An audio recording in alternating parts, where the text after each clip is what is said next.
52 points in the past week. What jumps out at you?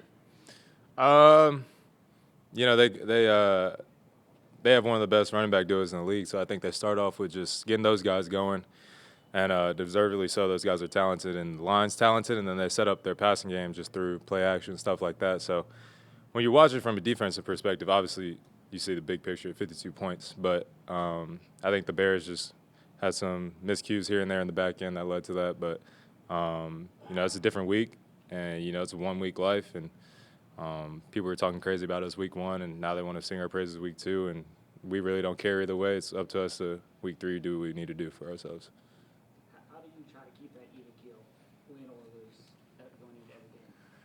Yeah, I mean, you really have no choice, honestly. In this league, every single team has a chance to beat every single team. There's talented guys in every single week, so no matter how good or bad you did the previous week, you can't carry that into the next. Maybe you take stuff you did well and correct stuff you did poorly, but at the same time, you got to reinvent yourself every week. So it's up to us as a defense to do that, and I'm sure we will, and I'm excited for the opportunity. Kyle, a lot of people called Roquan's game last week his best game as a Raven, the way he affected the line of scrimmage, tackling behind the line. What did you kind of see out of that performance from him, and you know, how do you feel? How essential is that level, given you know where the Lions like to attack right in the middle of the field? Yeah, it's huge, and it's huge every week. I mean, those are the easiest throws and easiest runs you'll have when they just hit up the middle and you just throw it right over the ball. But having somebody like Roquan there who can not only guide the defense and lead us, but also make plays in between the snap and stuff like that. And I think last week, just for me personally, it was nothing out of the ordinary for Roquan. That's just that's what everybody expects out of him every game, and you know I think we get that most of the time. And stats may say one thing, but I know that every single game he's out there, whether it's getting people aligned or taking on blockers so another linebacker can make a tackle with another player. But this week it just came with the stats, and just happy for him. Were you aware that Roquan had that straight line speed that he showed on the fumble return? Yeah, I mean, he ran faster than me at the combine, so which wasn't hard to do. But you know, he always talks about how he played running back in Macon County, so you know, he was playing two-way football, so who knows who he was really running against down there. But nah, I knew he's athletic, and I knew he still had some juice.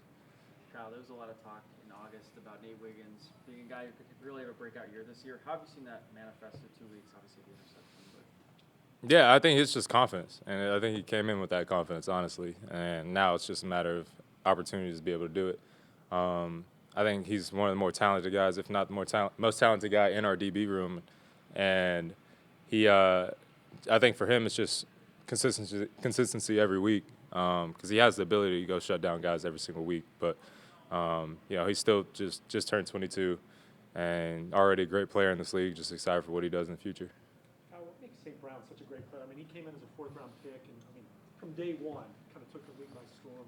And what makes him so tough? Because he's not the biggest guy in the world playing on this line. Yeah, I think it's just what you said, just his toughness and his motor. I think just blocking everything, route running, run after catch is just, he goes 100% at it. And I remember my freshman year at Notre Dame, we were playing SC and playing against him and Michael Pittman and Drake London, and you could tell, like, when he got the ball, he was trying to make the most of his opportunities, and he always worked super hard, or just was working super hard on the field, and that translates. You know, that's not something you really can teach. It's either you got it or you don't. And, along with the talent, it makes sense why he is top of the league in all these stat categories and stuff like that. So props to him and the way he plays, because I think it's kind of rare at the receiver position to approach the game like he does. How tough is it to face a guy with Jameson Williams' speed, where you want to be aggressive, you know, after he catches the ball to get him down, but you also have to give him space because of his speed. How tough is a really fast receiver like that? Yeah, it's tough. You just watch him on film; he just picks up speed as he goes, and it seems like he's accelerating all the way up until he catches the ball. And you know, it's tough to defend when you have a guy like Amon-Ra who can do damage underneath, and then a guy like him who could do damage over the top. They got good tight ends, good backs, and you know, at all three levels, they're affecting the game. So, but specifically for Jameson, it's just like he's a good route runner, speedy guy, and he can hurt you in a lot of different ways. So it's up to us as a defense to be on the right page in the back end to prevent that.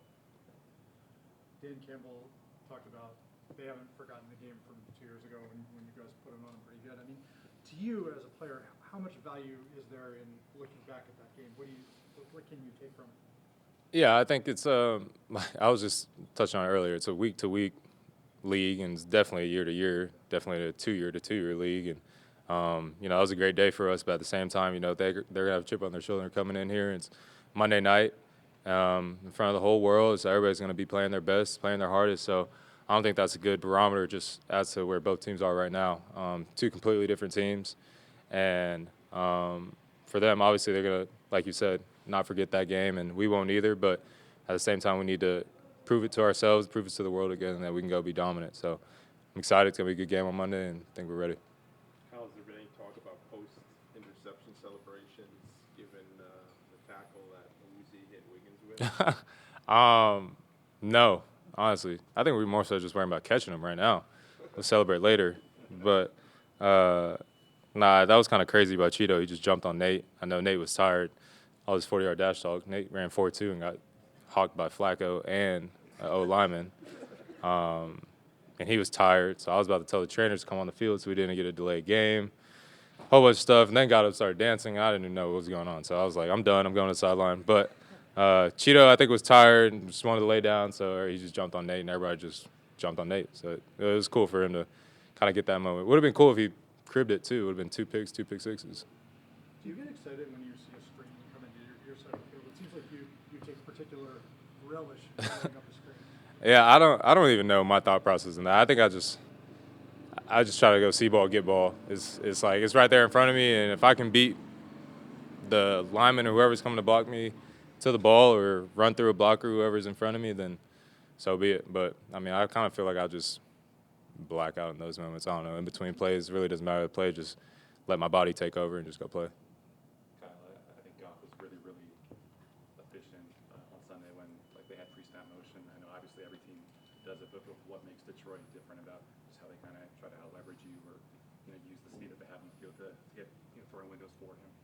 Yeah, I think he's been a great leader. I mean, he went to the Super Bowl with the Rams, and it seems like he's gotten even better in Detroit. So props to him. But I think from the outside looking in, just as like a fan perspective, you think of the Lions, think of just big plays and points, and I really don't think that's who they are. Obviously, they can do that, but like I said, they run the ball very well, and I think that sets up everything they do. So, and for him to manage that, be intentional with play fakes and stuff like that, I think he's one of the best in the league at just carrying out fakes and getting people out leverage to the flat. And they just do a great job overall. He does a great job just operationally. All right, thank you, Kyle. Thank you all.